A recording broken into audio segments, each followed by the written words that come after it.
বাংলাদেশ থেকে একের পর এক হুঙ্কার প্রতিদিনই চলছে হাস্যকর আস্ফালন। আর এবার পাল্টা হুঁশিয়ারি বনগাঁ পুরসভার চেয়ারম্যান গোপাল শেঠের। বাংলাদেশের সংখ্যালঘুদের উপর যে অত্যাচার হচ্ছে আমরা ঘৃণ্য তাদের মানসিকতা। আমরা ভারতবর্ষেরকে যারা এক পয়সাও দাম নেই পাঁচু বাবু তারা গিয়ে ওইখানে গিয়ে আওয়াজ দিচ্ছে ভারত দখল করব। আমরা বলছি আমাদেরকে ছেড়ে দিক, ওই লোকগুলোকে পিষে মেরে দেবো।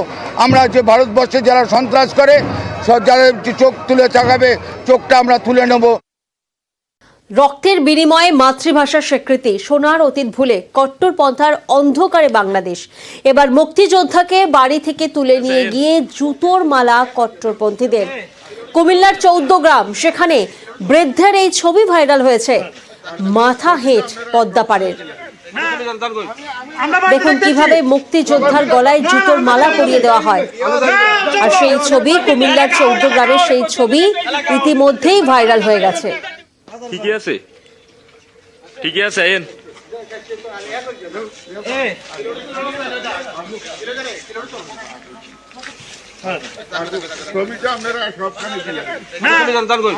আমরা বাড়িতে দেখতেছি না না আমরা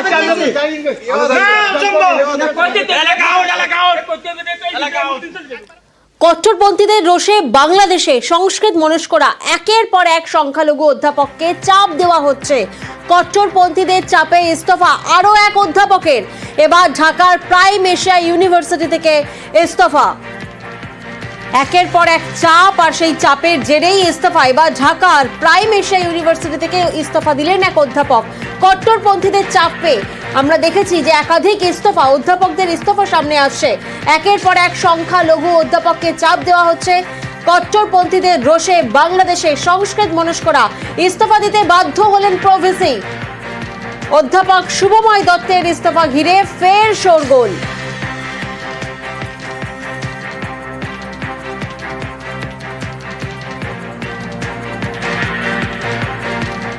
ভাঙবেন তবু মচকাবেন না। বাংলাদেশের অশান্তি নিয়ে ঘরে বাইরে সাঁড়াশি চাপের মধ্যেও বাস্তব মানতে নারাজ Yunus.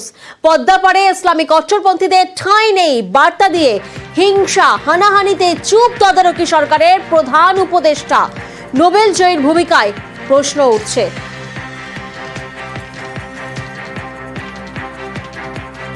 Islamic extremism coming back in Bangladesh.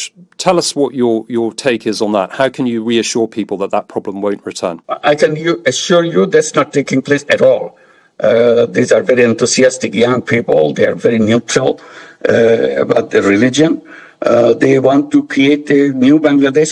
Young people can change the whole world. It's not about changing one country or the other country. What Bangladesh has done is one example how powerful this young generation is.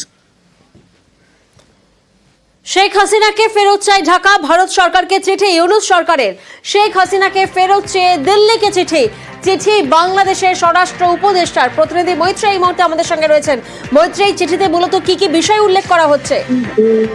দেখো, আজকে বাংলাদেশের স্বরাষ্ট্র উপদেষ্টা তিনি জানিয়েছেন, জাহাঙ্গীর আলম চৌধুরী জানিয়েছেন যে স্বরাষ্ট্র মন্ত্রকের তরফ থেকে, বাংলাদেশ স্বরাষ্ট্র মন্ত্রকের তরফ থেকে ভারতের বিদেশ মন্ত্রককে চিঠি দেওয়া হয়েছে এবং সেখানে যে এক্সট্রাডিশন ট্রিটি রয়েছে দুদেশের মধ্যে তার কথা উল্লেখ করে শেখ হাসিনাকে বাংলাদেশে প্রত্যর্পণের কথা জানানো হয়েছে। যদিও শেষ পর্যন্ত বাংলাদেশ সরকারের এই দাবি করলেও ভারত সরকারের তরফ থেকে যে শেষ কমিউনিকেশন ছিল সেখানে তারা জানিয়েছিলেন যে শেখ হাসিনাকে প্রত্যর্পণের জন্য কোনো প্রস্তাব আসেনি। ফলে এখন দেখা যে অফিসিয়ালি বাংলাদেশ সরকারের তরফ থেকে এরকম বক্তব্য আসার পর ভারত সরকারের পরবর্তী পদক্ষেপ কি হয়। একেবারেই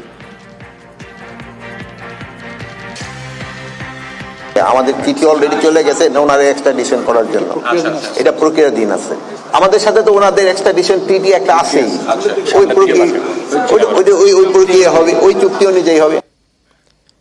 আমরা দেখলাম একদিকে শেখ হাসিনাকে ঢাকায় ফেরত চেয়ে চিঠি, অন্যদিকে দেশছাড়া হাসিনাকে কোন ঠাসায় মরিয়া ইউনূস সরকার।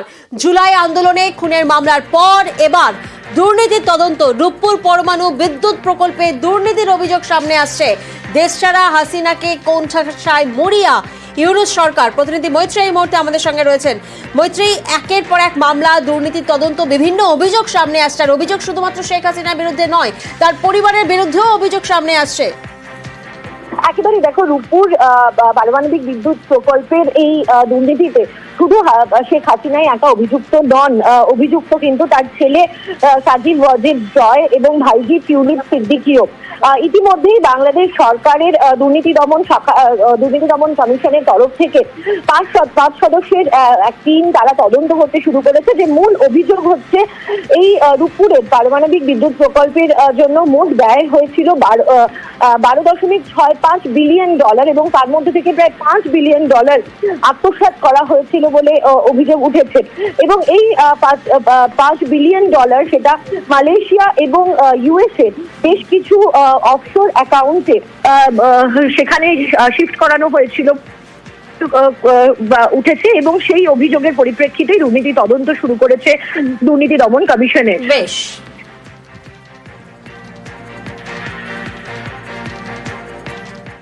বাংলাদেশে ভারত বিদ্বেষ, পাকিস্তানের সঙ্গে তাদের সখ্য বাড়ছে। বাংলার মাটিকে ব্যবহারে সক্রিয় জঙ্গি গোষ্ঠী। উদ্বেগে ভারতের গোয়েন্দারা, একের পর এক জঙ্গি ধরা পড়ায় মিলছে প্রমাণ। ওরা আমাদের দিকে দৃষ্টি দিবে, আমরা চিকেন নেক কেটে 7 সিস্টার আলাদা করে দিব। সরকার সিদ্ধান্ত নিছে, কাজ শুরু করতেছে।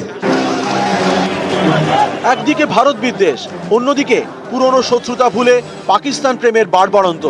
এতেই সিঁদুরে মেঘ দেখছেন ভারতের গোয়েন্দারা। কারণ পাক গুপ্তচর সংস্থা আইএসআই যত সক্রিয় হবে তত উদ্বেগ বাড়বে ভারতের। তাহলে কি ভারতের জঙ্গি হামলার আশঙ্কা বাড়ছে?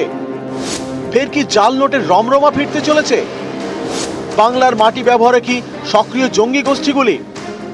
একের পর এক জঙ্গি ধরা পড়ায় এই নিয়ে উদ্বেগে ভারতীয় গোয়েন্দারা। শনিবার ক্যানিং থেকে গ্রেপ্তার কাশ্মীরি জঙ্গি। বৃহস্পতিবার মুর্শিদাবাদ থেকে ধৃত 2 এবিটি জঙ্গি।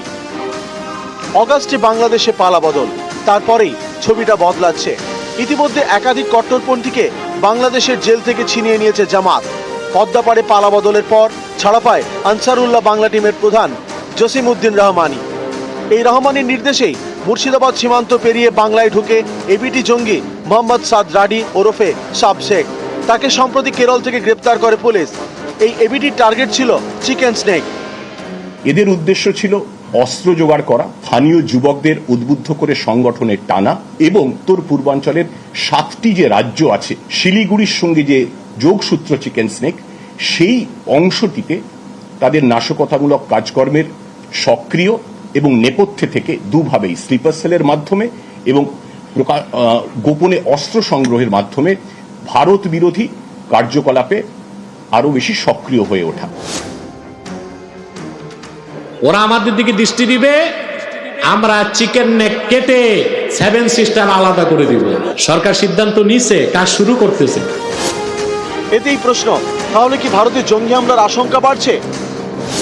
এই নিয়ে উদ্বেগে ভারতীয় গোয়েন্দারা।